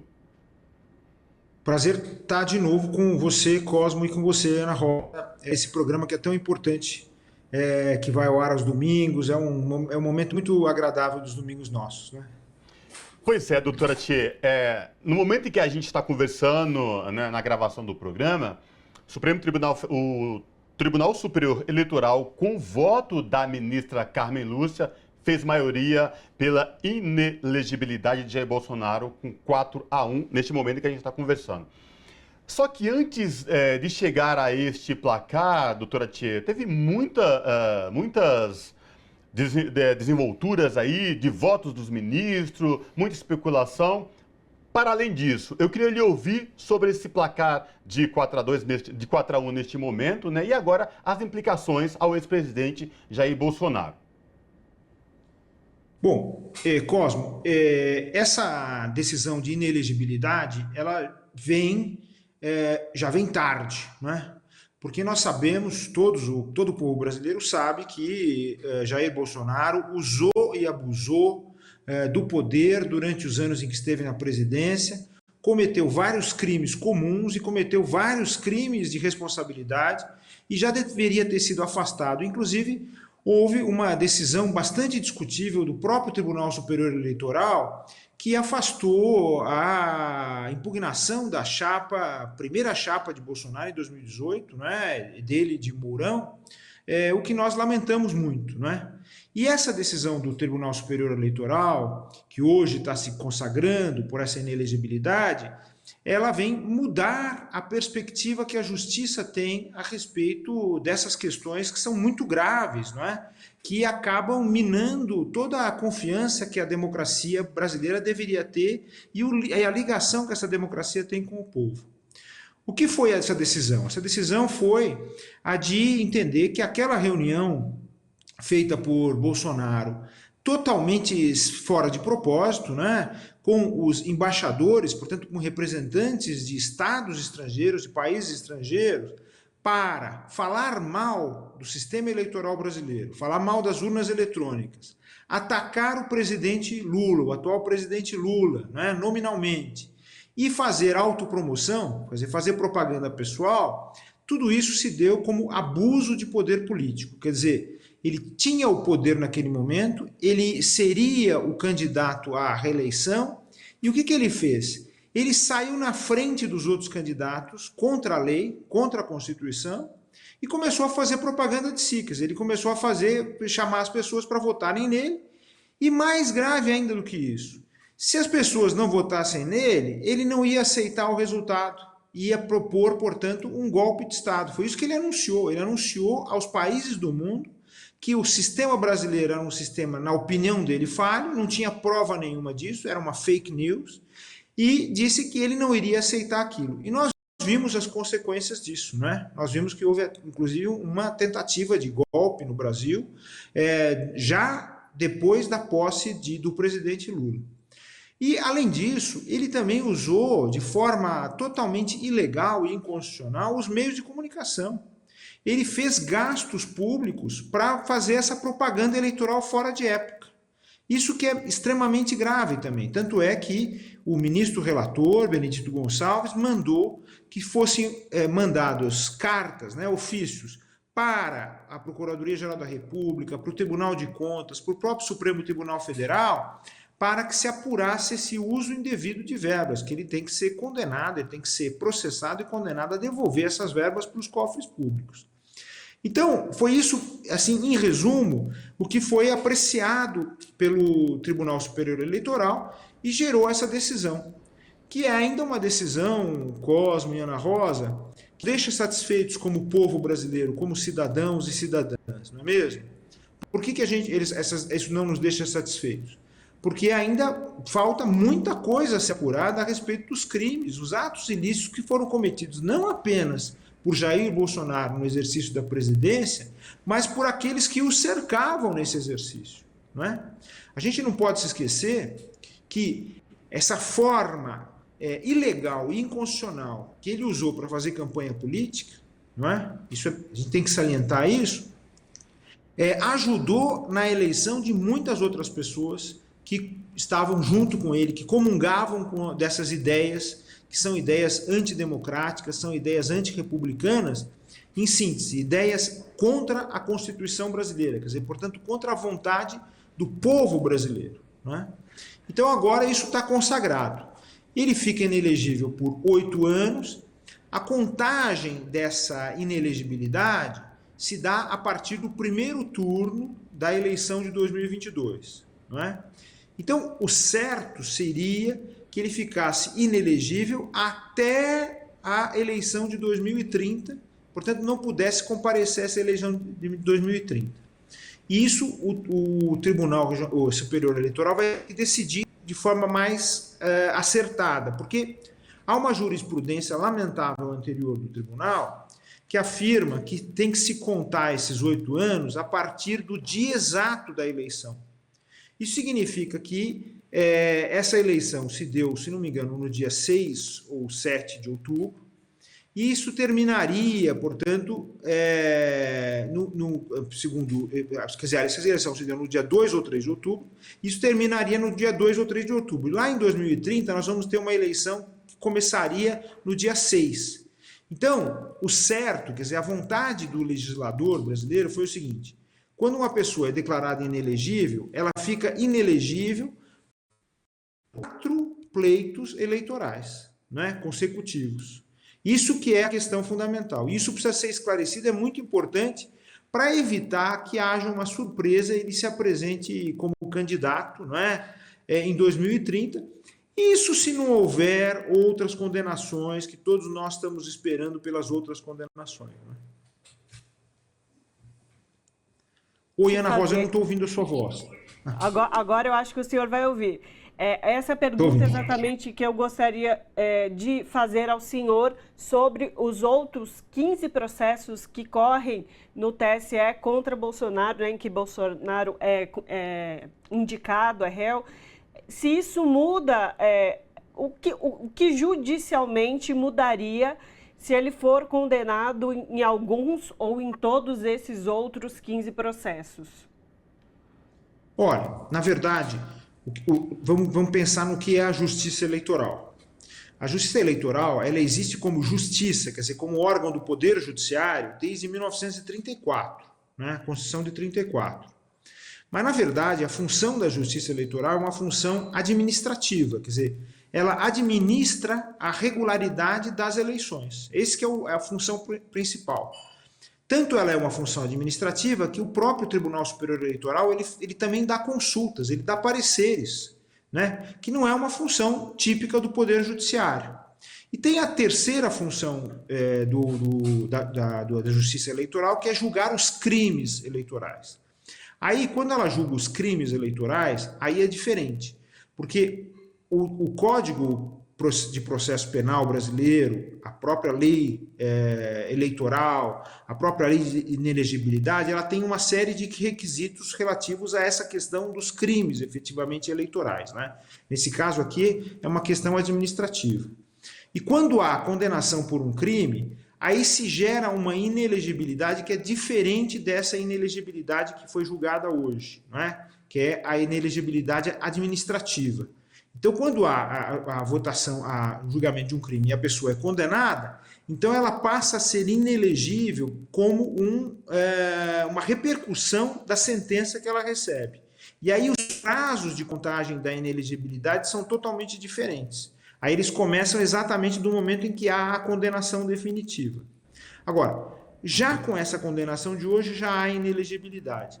Há inúmeros outros processos, né? Existem, inclusive, processos que podem ser levados à justiça comum, porque vocês se lembram que foram apurados fatos gravíssimos durante a CPI relativa à pandemia.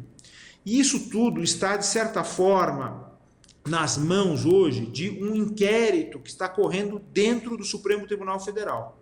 E com boa, digamos assim, previdência, o ministro Alexandre de Moraes ele tem guardado esse inquérito consigo até o momento de passar isso para o Ministério Público, não é? Porque nós sabemos que o Ministério Público hoje dirigido, né, pelo procurador Augusto Aras, e o procurador Augusto Aras ele recusou inúmeras ações contra o presidente Bolsonaro, né? Assim como aconteceu também na Câmara dos Deputados pelo Arthur Lira, o deputado Arthur Lira. Mas, então, ele precisa passar isso num momento em que a gente possa ter um pouco mais de confiança no sentido de uma atitude mais positiva da Procuradoria-Geral da República, do Ministério Público, para levar à frente esses inquéritos. Então, ele pode ser processado por outros crimes. E tem um aspecto que é muito importante também, viu, Ana Rosa?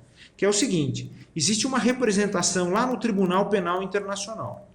Se o Brasil não processar Bolsonaro pelos crimes contra a humanidade, pelos crimes que ele cometeu na pandemia, contra as populações indígenas, sobretudo, né? Contra a natureza e contra as populações indígenas, então o Brasil corre o risco de o Tribunal Penal Internacional processar Bolsonaro.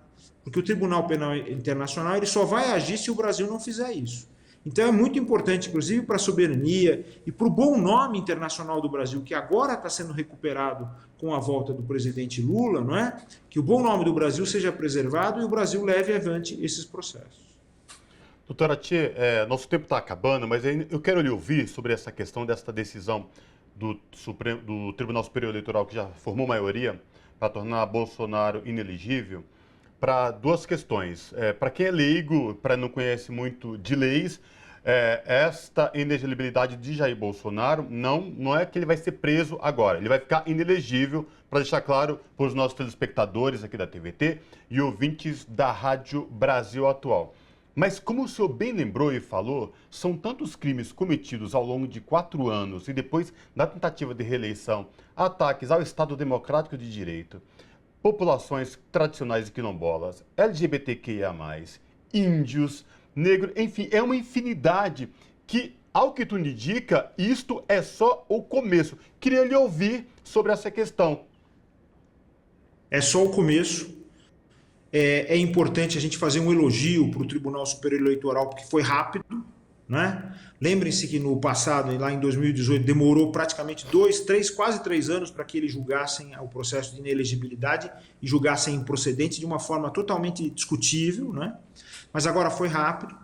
Nesse caso, é uma decisão apenas do Tribunal Superior Eleitoral, tem ações na Justiça Comum que vão ser levadas, né, assim que forem entregues, o inquérito das fake news, o inquérito dos ataques ao Supremo Tribunal Federal, aquilo que foi apurado na CPI da pandemia. Essas declarações que você referiu com muita precisão contra negros, afrodescendentes, contra sociedades quilombolas, contra sociedades indígenas, contra LGBTQIA+, contra mulheres, contra toda a população. Na verdade, o povo brasileiro foi vítima de um regime, Cosmo e Ana Rosa, um regime que militava contra a Constituição, quer dizer, contra todos nós. Isso tudo tende a acontecer, a gente não pode deixar de lado. E eu queria advertir uma coisa também que eu acho muito importante, viu, Cosmo e Ana Rosa? Nós todos que temos responsabilidade, né, que temos consciência de cidadania, consciência do que significa o Estado Democrático de Direito, temos que fazer um esforço enorme para explicar para todo mundo, né, para que todo mundo entenda, que isso é totalmente diferente daquilo que aconteceu com o ex-presidente Lula. Vamos lembrar isso com toda clareza. Não há como fazer comparação entre os dois casos. O ex-presidente Lula foi condenado por atos inconstitucionais, por um juiz suspeito, né, como foi julgado pelo Supremo Tribunal Federal, e por um lugar que não poderia processá-lo, portanto era incompetente. E no caso de Jair Bolsonaro, não é esse o caso. Nós estamos diante não de uma pessoa que cumpria a Constituição, nós estamos diante daquele que se colocou como inimigo da Constituição e, portanto, se colocou como inimigo do próprio povo brasileiro, da própria democracia. Então é um caso totalmente diferente, ele não está sendo vítima de injustiça nenhuma, não é? Eu acho até triste que alguns meios de comunicação deem voz a uma pessoa que está mentindo para a população, ele está simples e tão somente agora sendo responsabilizado por todos os males que ele fez. Isso começa agora e não deve terminar. Esse é um compromisso do povo brasileiro consigo mesmo. Isso não deve terminar porque esse atentado contra a democracia não pode mais acontecer no Brasil. Perfeito esclarecimento. Conversamos com Alfredo Atier, que é presidente da Academia Paulista de Direito, doutor em Filosofia e desembargador em São Paulo. Muitíssimo obrigado por todo esse explanar dessas informações, que é isso que o senhor mesmo colocou. A gente precisa deixar a população bem informada daqui por diante quais são os próximos passos e o tanto que tem que se caminhar ainda com todos esses processos. Muitíssimo obrigada. Obrigado vocês. Continuem esse trabalho maravilhoso, viu? É um prazer sempre estar com vocês aqui na TVT. Um abraço para todos e todas e todos que estão aí.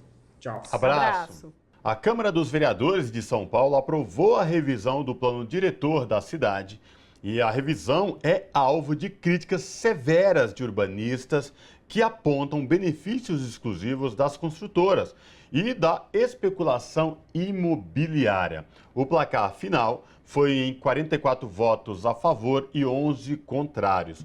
Sobre essa questão, nós conversamos agora com Hélio Rodrigues, que é vereador pelo PT na cidade de São Paulo e também presidente do Sindicato dos Químicos de São Paulo. Vereador Hélio Rodrigues, tudo bem? Prazer recebê-lo no Revista Brasil TVT. Seja bem-vindo. Obrigado. Eu que fico aqui extremamente feliz em participar de um programa tão importante como esse da TVT. E, vereador, a revisão do plano diretor na cidade de São Paulo vinha sendo discutido, mas havia várias lacunas aí, conclamadas pela sociedade civil, urbanistas, inclusive políticos.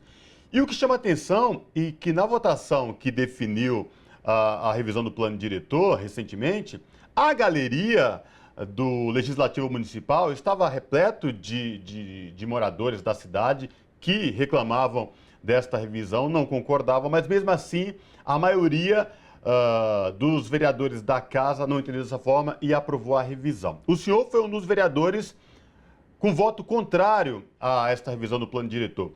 Queria lhe ouvir sobre a aprovação desta revisão do plano diretor e o que isso vai impactar daqui para frente, vereador. A gente se posicionou contrário. Primeiro que a gente tem que falar para a população que se trata de uma revisão do plano diretor, então construído no prefeito Fernando Haddad em 2014, com a mão de um dos melhores urbanistas do Brasil, Nabil Bonduc, e demais colaboradores. Então foi um plano amplamente debatido e que previa uma revisão, previa uma reorientação de rota, análise de alguns pontos que, enfim, acabaram saindo daquele projeto de 2014, do plano diretor de 2014 da cidade de São Paulo. O problema é que nós não tivemos uma revisão. No primeiro momento, o governo mandou para casa uma revisão, que a gente se debruçou sobre ela em 50 e poucas audiências, e de repente veio um substitutivo de última hora que mudava completamente tudo o que a gente tinha debatido. Aí começou, francamente, uma conversa que é muito estranha na política, né? Eles querem uma coisa, mas não fala que é aquilo que eles querem. Só para dar um exemplo, hoje a gente tem uma notícia importante do dia, a inelegibilidade do ex-presidente Bolsonaro. O Moro, ele queria tirar o Lula das eleições de 2018, mas ele não falava que queria tirar o Lula das eleições de 2018. Ele fazia todo um processo, construía uma narrativa para você chegar num fim que não era claro. O plano diretor é isso. O plano diretor, ele queria aumentar, na verdade, os eixos que estava para 300 para 450, atingir com isso os miolos dos bairros. Ele queria aumentar o raio em torno das estações. Lembrar que em São Paulo nós temos 183 estações. E aí você aumentar para 1.000, aí de 1.000 foi para 800, de 800 foi para 700.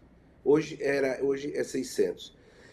A revisão teria que falar o seguinte: esse 600, ele atingiu aquilo que a gente pensava, ou não?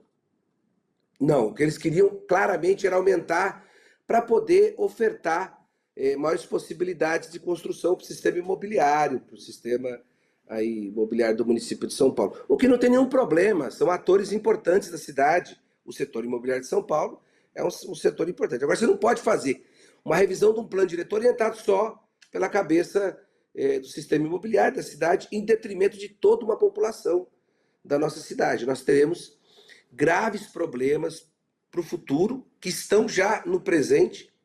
Nós temos a questão da mobilidade da cidade. Nós tivemos 2 anos de pandemia, e esses 2 anos de pandemia parece que o trânsito acabou, mas o trânsito voltou e vai se complicar. E, vereador, nesse sentido de olhar para uma parcela da população e não olhar para outra, o texto também muda a indicação do Fundo de Desenvolvimento Urbano, que originalmente, no plano diretor original de 2014, como o senhor colocou, era para moradias populares, sociais e para essa questão da mobilidade. Mas esse novo texto coloca esse valor, esse fundo também agora, para recapeação de avenidas, de ruas, mudando ali o seu direcionamento e seu funcionamento. De fato, isso também retira dos mais vulneráveis mais um direito? Bastante, porque o Fundurb foi criado daquilo que o investidor do setor imobiliário queria fazer, aumentar as suas construções, aumentar os seus andares, ele paga um valor que a gente fala da outorga onerosa, isso ia para um fundo que ia ser aplicado em habitação de interesse social, que um olhar muito importante que teve o Plano Diretor de 2014 foi trazer para os eixos mais próximos aqui, porque 70% do emprego está nessa região que a gente chama que é a região mais central, essa região aqui que a gente tem, que atinge aí aqui do Tatuapé, enfim, para outras regiões daqui da cidade, da Bandeirantes. Então é o centro expandido que a gente fala. 70% dos empregos está para cá. Então a ideia era trazer a população de baixa renda para poder ocupar esses eixos da cidade. O que seria muito importante é que assim a gente tem algumas vezes ações do poder público que tem um olhar muito para o futuro. Então, esse plano diretor de 2014 olhava a cidade muito para frente. Aí tinha uma parte disso que ia para a mobilidade do Fundurb e uma parte que vai para parques, para novos parques, para a questão ambiental, para a questão climática, que para uma cidade como São Paulo, e depois, se me der um espaço, eu quero falar que nós vamos ter um problema não só no centro, nós vamos ter um problema de água na periferia. Nós vamos ter um racionamento maior na periferia com esse modelo que a cidade está se encaminhando. E, vereador, outra reclamação da população e de urbanista de forma geral é que o grosso da população da cidade de São Paulo não foi ouvida na revisão desse plano diretor. A questão dos impactos ambientais da cidade e mais, liberar uma verticalização assombrosa no município de São Paulo. Queria ouvir também sobre essas questões. Sobre a questão da população, a participação popular. Bom, isso aí você colocou bem, não houve participação popular, as audiências foram audiências esvaziadas, em horário inoportuno, porque é o poder público que tem que fazer o esforço de atrair a participação popular. Não é ele disponibilizar uma audiência às 8 horas da manhã no sábado e falar, nós disponibilizamos a audiência, as pessoas não foram. Não é bem assim. Quando você quer participação popular, você cria mecanismos, você cria alternativas para que essas pessoas possam participar. E ele tem um problema muito sério, que assim, o que embasa um plano diretor de uma cidade com 12 milhões de habitantes, com a tamanha complexidade que é São Paulo, são estudos técnicos. Nós temos que ter muito especialista da área falando, olha, isso aqui pode ir para cá, isso aqui tem tal impacto.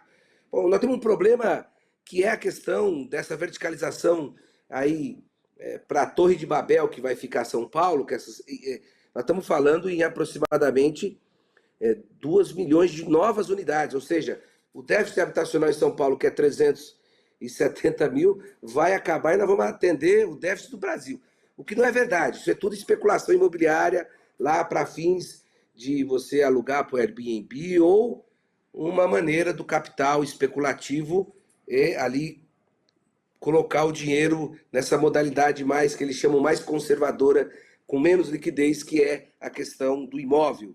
Então, assim, você bota lá no imóvel, deixa lá, deixa rendendo, né? E aí você vai tocando. Então, assim, nós podemos ter um problema de recursos hídricos na cidade. Nós já passamos por um racionamento e os impactos ambientais estão aí para dizer. Nós podemos ter um novo processo como esse. E aí como é que fica a população periférica?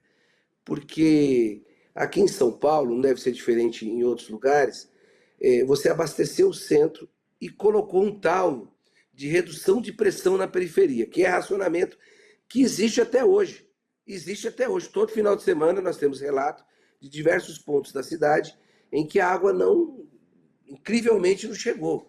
O que não é verdade, está se aplicando seletivamente um racionamento. Nós podemos sofrer com muito isso na cidade, sem falar da mobilidade. A cidade fica intransitável com esse modelo.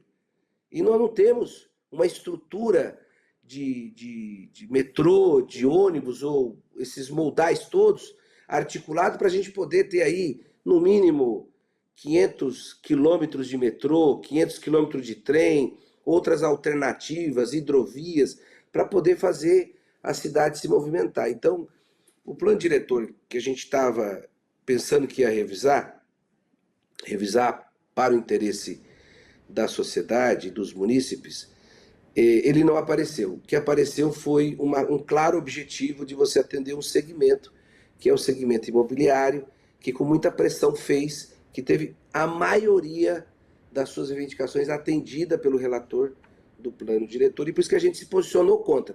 Por uma questão técnica, não houve estudos técnicos, ninguém embasou tecnicamente o que vai afetar. Nos próximos anos, a população de São Paulo, essa não é revisão, é a destruição do conceito de um plano diretor na gestão do prefeito Fernando Haddad e um plano diretor novo na ótica, na visão do setor imobiliário. E aí a gente sabe o que vai dar esse plano daqui para frente. Vereador, então, só para a gente encerrar aqui, o nosso tempo está acabando, mas houve, inclusive, denúncias desse grande lobby do setor imobiliário junto a vereadores. E aí, como fica o interesse da população frente a isso? Assim, como que foi esse debate sobre o lobby da especulação imobiliária e do setor imobiliário nessa sessão de votação do plano diretor, da revisão do plano diretor? Isso é uma coisa que eu, como vereador novo do campo progressista, tenho pouco acesso a essas informações. Mas lá não houve, assim, você não percebe na casa essa pressão, essa é uma pressão que se dá em outros canais, em outros territórios, que não de lá. Mas eu tive uma conversa com o nosso ministro Fernando Haddad, ministro da Fazenda, e ele, na implantação do plano diretor estratégico, na gestão dele, ele conversou com esse setor. Não tem nenhum absurdo conversar com esse setor. Agora, você tem que você vai ter que mediar aquilo que esse segmento está propondo com aquilo que é de interesse da população. Então, há um desconforto muito grande na casa, eu quero acreditar, porque o meu partido, nós tivemos uma visão que uma parte da bancada achou que poderia, e pensou desse jeito, que poderia conter o estrago maior que estava vindo, então a bancada do PT atuou muito forte para conter esses estragos e votou a favor do plano. E uma outra parte, como eu, nós falamos, não, acho que não dá, enfim, vamos fazer aqui uma posição na cidade falando que a gente é totalmente contra. Então, esse lobby, por exemplo, eu acho que não atinge esses companheiros que votaram a favor numa perspectiva que você tinha um raio de 1.000, passou para 700, era 450, passou para 400, e fizeram um esforço para que pudesse diminuir o tamanho do impacto dessa revisão do plano diretor. E outra parte, como nós falamos, não dá, melhorou, mas não melhorou. Na verdade, assim, você piorou para falar que melhorou depois um pouquinho. Na verdade, a gente aumentou 100 no raio, a gente aumentou mais 100 nos corredores e eu acho que o lobby que foi feito foi grande mesmo, mas aí eu não pude vê-lo. Conversamos com o vereador Hélio Rodrigues, que é vereador aqui na cidade de São Paulo pelo PT e também presidente do Sindicato dos Químicos em São Paulo. Muitíssimo obrigada pela sua participação conosco aqui hoje. Agradeço e estou sempre à disposição para poder, enfim, fazer parte de programas tão importantes que têm um claro objetivo de informar a população, de ser bastante sério. Então, estou sempre à disposição da TVT. Um abraço a todos os telespectadores e a todos vocês. Abraço, vereador.